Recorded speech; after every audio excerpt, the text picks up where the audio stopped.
gentlemen, to present the Chairman's Report, please welcome Chairman LaSalle Investment Management, Lynn Thurber.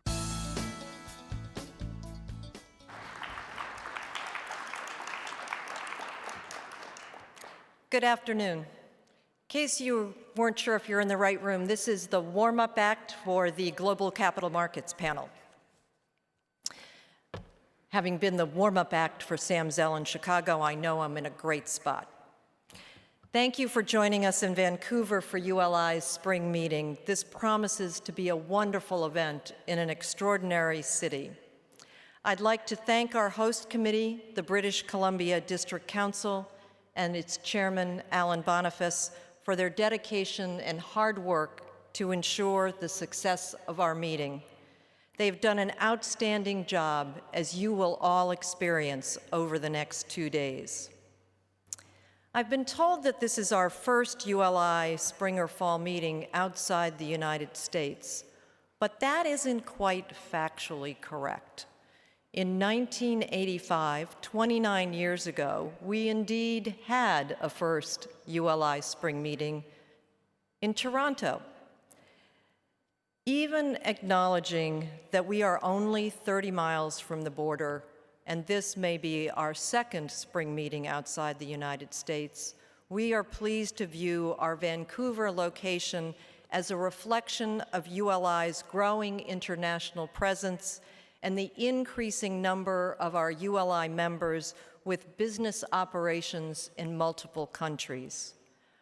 Our mission resonates around the world, and we have much to share and to learn all around the globe.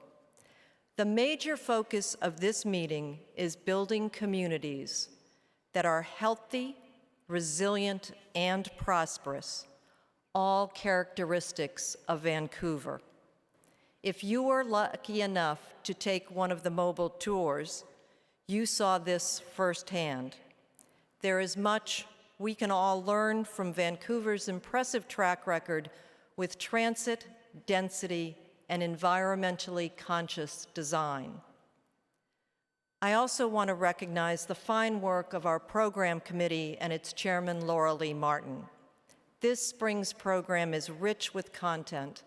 Over the next 2 days, you will participate in discussions about the business case for building more resilient communities, retrofitting buildings and communities for healthier living, the value add of investing in energy efficiency, and tying cities together with civic space. These topics, the topics on our ULI agenda, are on the agenda of everyone involved in creating communities for the 21st century. You heard the mayor of Vancouver earlier today talk about many of these topics. And we hear these topics on the agendas of public officials, universities, philanthropists and foundations, and even our residential and commercial tenants. Here are a few of their comments relevant to ULI's agenda.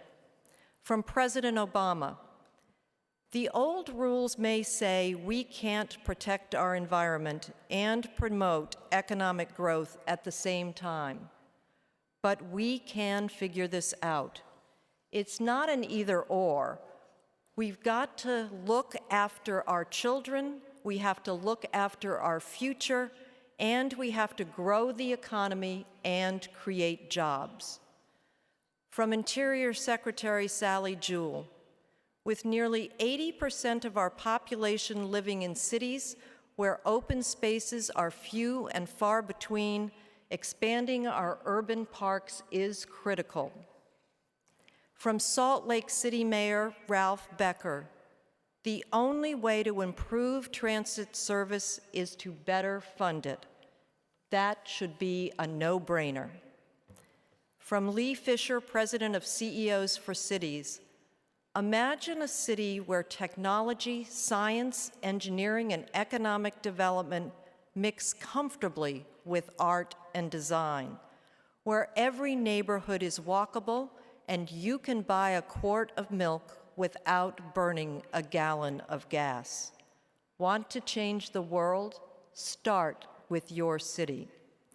And from Judith Rodin, president of the Rockefeller Foundation, when it comes to the messy, complicated dynamics of the 21st century, we really are all in it together.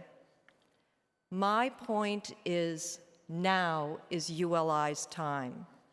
The issues we care about, housing, infrastructure, sustainability, healthy places, are part of decisions being made every day all around the world by public and private sector leaders aiming for communities with a higher quality of life. Here's a sample of the types of activities on those agendas announced just in the past month. Calgary is proposing to convert one entire lane of a major thoroughfare to a dedicated bike lane. Hamburg is striving to become a completely carless city within 20 years by connecting all 7 of its municipalities with cycling and walking trails. Affordable housing is a top priority on the agenda of New York City's Mayor de Blasio. In California, the number of people using alternative transportation has doubled since 2000. Tokyo has in place a program to reduce carbon emissions by over 25% by 2020 compared to levels in 2000. Denver Mayor Michael Hancock and Fort Worth Mayor Betsy Price have started a bipartisan coalition of mayors to preserve federal funding for urban parks and open space. The strong interest in our ULI topics was also evident at ULI's conference in LA on building healthy places. We were excited that of the 300 attendees, representation was almost equally divided between members of the healthcare profession and our more typical ULI real estate professionals. Dr. Richard Jackson, emphasizing the impact of the built environment on health, told this group, "With what you build, you can do more than doctors to change people's lifestyles and lives." You may never have thought of ULI members as being in the healthcare business, but our work affects all aspects of how well people live, day to day and for generations. What all this shows is that what we talk about, what we care about, what we do is front and center. ULI's work has never been more relevant or necessary. Patrick Phillips, in his State of ULI talk this Friday morning, will share with you ULI's strong position to deliver content to make the most of this current alignment of our world leaders' agendas and our ULI mission. Now is ULI's time. We are better positioned than ever to be heard, to make a difference, to have an impact. And how we address these issues in the 21st century is being completely redefined by technology. Recently, this point was driven home for me when Hamid Moghadam shared his copy of the MIT Spectrum, the university's quarterly newsletter. The latest edition is called The Future of Cities. It puts a new twist on every aspect of life in an urban setting.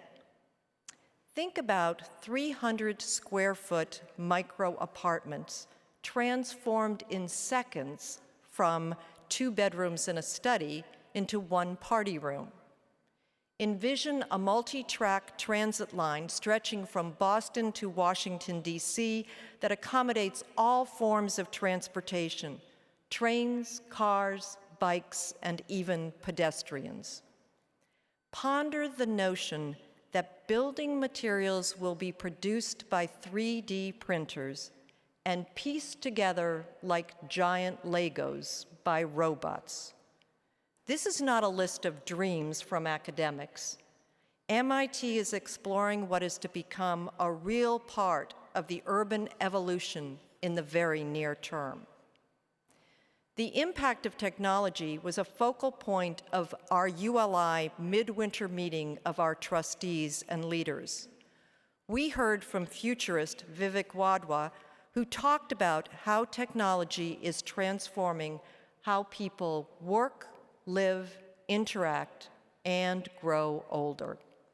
He told us that we are close to the tipping point when many technology advancements will become mainstream, and we need to be prepared for these. These tech changes will have significant impacts on what we should be building. Just a few of his examples included robots doing everything from surgery to clerical work. This will change demand for medical and office space. Driverless cars chauffeuring people and drones delivering goods. This will reduce the amount of land needed for parking. Vertical farms that reduce the amount of land that's needed for agriculture. Virtual learning from preschool through college that reduces demand for traditional classrooms. Biotechnology that doubles the current life expectancy to around 140 years. This will change demand for nearly every type of residential and commercial space. And that's just the beginning. While there is much to contemplate, one thing is certain. The nature of built space must adapt sooner rather than later. We need to plan now for communities to accommodate those who are living longer, healthier, and are more active. People who are driving less and either working less or entering new careers later in life. In this era of innovation, building for flexibility is just as important as building for permanence. We must design and develop in a way that responds to automation of day-to-day activities and to the desire by people of all age cohorts for more social interaction and more connectivity. That is no small task, and it is falling squarely to real estate professionals now entering the middle phase of their careers, most of whom are still under 40. There is perhaps no more challenging, exciting, or promising time to be a young leader in our industry. I will admit that this is the first time in more than a decade that I might wish I were back in the prime of my career addressing these exciting transformational changes. We are celebrating these young innovators with a new program from Urban Land magazine called 40 Under 40. It is recognizing 40 real estate professionals from around the globe under 40 years of age.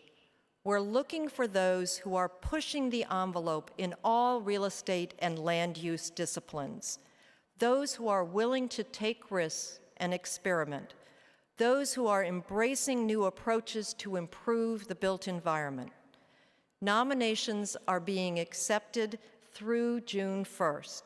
The winners will be announced at the 2014 fall meeting in New York and profiled in the magazine. Nomination forms are available here in the pavilion and on ULI's website. I encourage each one of you to nominate a land use leader under 40 for this special recognition. This group is leading ULI into the future. In this time of great change, their ideas are helping to keep ULI at the forefront. This is ULI's time, and they are a vital part of it. We can look forward to meeting our 40 Under 40 winners at the fall meeting. I hope to see all of you in New York. Thank you for joining us this week in Vancouver, and thank you for supporting ULI. ULI, through Urban Land magazine, is looking for the 40 best real estate professionals in the world who are under age 40. We're looking for the top professionals who are going to be leaders in their field, who have shown tremendous initiative, who are really the next generation of leaders. This one is special because it's the leaders of ULI who are choosing and pointing out to the rest of the world who the up-and-comers are in this field.